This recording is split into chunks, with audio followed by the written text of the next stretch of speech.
السلام علیکم، میں حفصہ بھائی آپ کے ساتھ خیال ایک عورت کو کس طرح کا ہونا چاہیے۔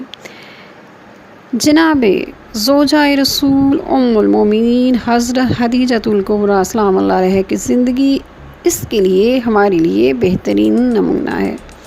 اگر آپ بغیر کسی تعصب کے دیکھیں تو آپ کو پتہ چلے گا کہ عورت کا کردار عالم اسلام میں مردوں سے زیادہ مضبوط نظر آتا ہے۔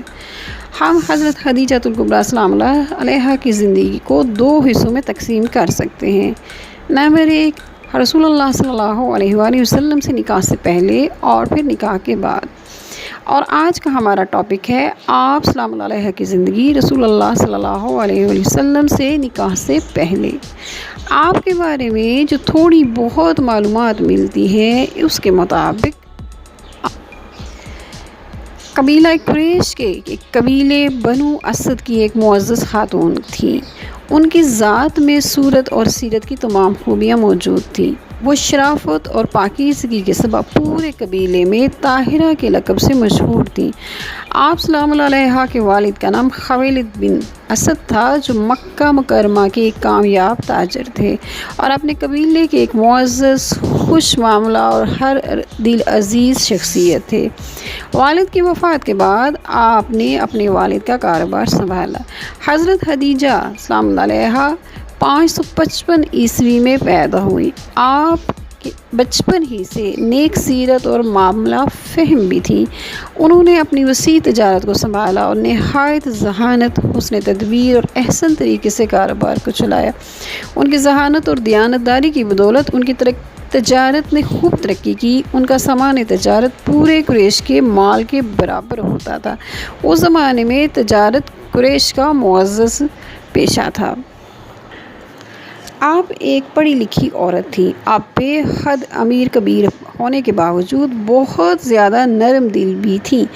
آپ خدمت خلق بہت زیادہ کرتی تھیں۔ حضرت خدیجہ الکبریٰ سلام اللہ علیہا نے سوشل ویلفیئر کے لیے بہت زیادہ کام شروع کیے۔ آپ نے غریب لڑکیوں کی شادیوں کا انتظام بھی فرماتی تھیں۔ سوشل ویلفیئر کے لیے آپ کے پاس باقاعدہ لسٹیں موجود ہوتی تھیں۔ یتیم، بے سہارا اور معذور افراد کی خاص طور پر گھروں میں جا کر ضروریات کو پورا کیا جاتا تھا۔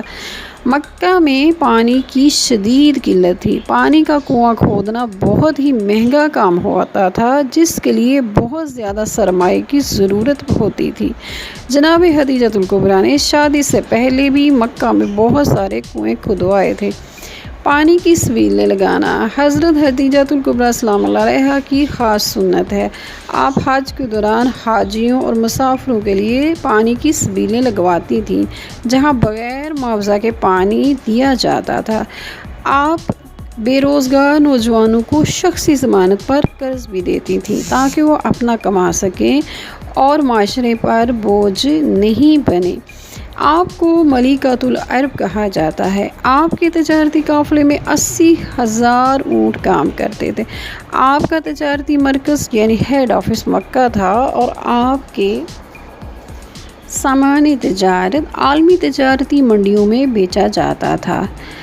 مکہ سے یمن، بصرہ، شام، اسکندریہ، مصر، روم، فارس تک آپ کا مال جاتا تھا۔ عالمی تجارتی منڈیوں میں بی بی خدیجہ الکبریٰ کے مال آنے پر ہی بھاؤ لگتے تھے، گویا آپ مکہ شہر میں بیٹھ کر پوری عالمی تجارتی منڈیوں کو کنٹرول کرتی تھیں۔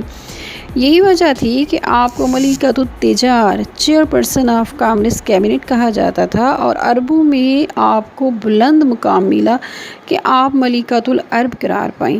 اور جب آپ نے اسلام کی ترویج و تبلیغ کے لیے اپنا سارا مال بھی دے دیا اور اپنے تمام تعلقات اور روابط کو اسلام کے لیے وقف کر دیا، تو پھر اسلام میں آپ کو جہاں عالمی انسانیت کے ہادی سید الانبیاء والمرسلین، حبیب کبریٰ، خاتم المرسلین حضرت محمد مصطفیٰ صلی اللہ علیہ وسلم کی زوجہ طاہرہ ہونے کا شرف ملا، آپ کو مسجد اسلام کا لقب بھی ملا، کیونکہ آپ کا گھر وہ پہلا گھر تھا جہاں پر نماز ادا کی گئی۔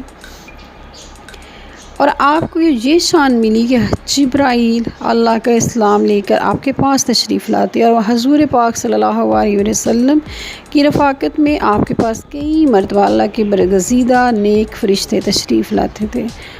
اپنی دعاؤں میں یاد رکھیے گا۔ والسلام علیکم ورحمۃ اللہ وبرکاتہ۔